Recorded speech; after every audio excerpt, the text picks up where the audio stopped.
It's certainly very different. You're in a room just with a microphone and sometimes a voice artist who can approximate the other actors' voices, but it's certainly not the same performance that they would give.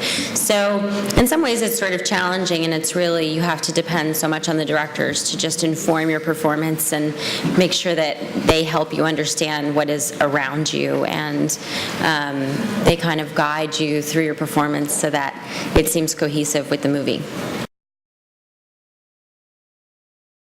For all of the things that are liberating about simply doing a character around a voice, i.e. leaving your physicality at the door, so to speak. That was the most difficult thing about the process. It was really interesting because she sort of makes a very she evolves so much. She goes from being a woman who chooses to be with a man who doesn't very much support her or value her, and she has to make a choice in the film. Does she want to continue to be a regular girl, or does she want to choose to be this incredible superhero monster? And so I think I relate to the idea that she's a complicated woman with a lot of choices. Yes, I used to watch a lot of the 1950s B movies, and I've seen Attack of the 50-Foot Woman, and certainly we're paying homage to that character in this movie. This idea for a movie, I really enjoy the idea of taking a 1950s heroine from a B movie who are always very frightened and very mild-mannered and scared of everything, and making her a modern action hero. So that evolution was very appealing. They're the same thing. Acting is acting.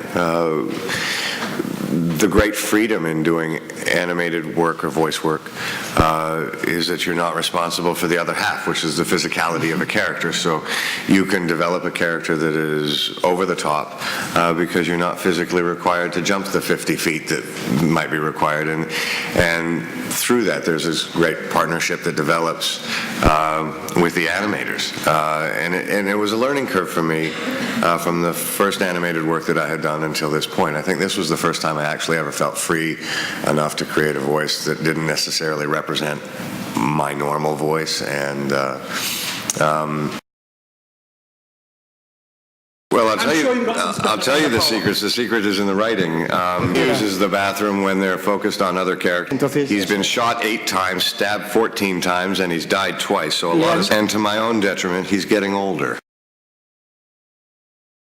In 3D, we definitely wanted to use it as a storytelling tool. There was a negative connotation before we started this to 3D, which was just poking stuff out at people, and it was like a theme ride usually, and it was very short. Existía ese tema de. So we took the 3D in terms of how do we tell this story to the best of our ability with the 3D, bend the 3D into the story, and make sure to use it tastefully and support the story with it, and then the 3D only comes out when it's appropriate for the story. Y utilizarlo con buen gusto. Concrete 50-foot person. Yes, I mean, we definitely needed to have a window in. We couldn't take the audience and just drop them into a prison with a bunch of monsters. It's monsters. We needed it to be relatable. So we used, Susan Murphy as a window into this world. And we started her in a normal life at her wedding, and then this extraordinary thing happens to her. Yeah. And then we have someone that we can relate to being thrust into this extraordinary situation. Yeah, I was scared of monsters and little monsters under my bed. But I think that this movie uses an interesting metaphor that monsters are really just outsiders, people who don't fit in, and they have an opportunity to really realize what makes them different, makes them special. I think I might have been one of the only children on the planet that wasn't quite scared of monsters. But I wasn't. And with regards to the humor, the story is basically what I loved about this film, fundamentally, is that it tells a young generation that it's all right to be different, and that the thing that makes you feel awkward about whatever makes you feel different could be your greatest quality, and in the context of this film, can make you even save the planet. And humor is used to kind of tell that story, because otherwise it can be very painful.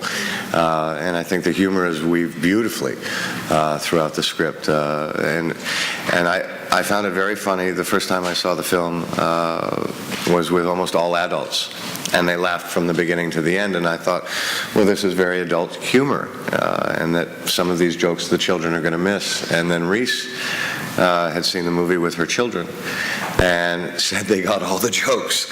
And so I just think the humor was a beautiful way to kind of say a very important thing, which is that we need to kind of accept each other for who we are. I think it's so many things. I think, yeah, probably. I mean, I think it's very hard to discern why certain people get opportunities that other people don't.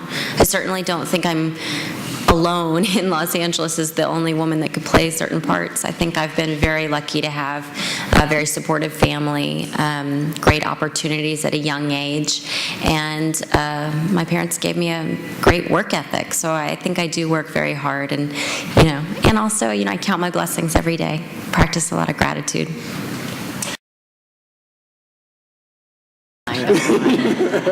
Tú estás muy chistoso. Good for you. I think it might be nice to be a little bit taller for myself. Yeah, I'm not. It's happened a little slower than I would have hoped.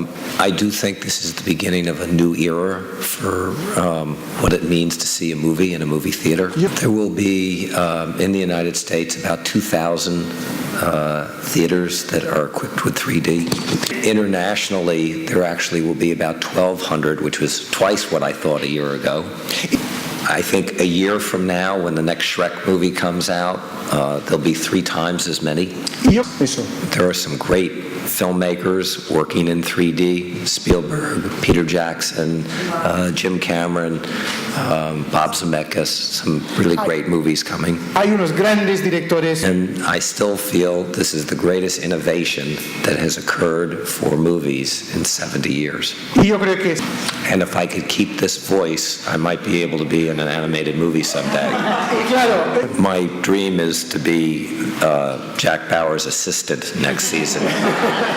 That's my dream, too. mi sueño es ser la... You say, damn it, Chloe, right?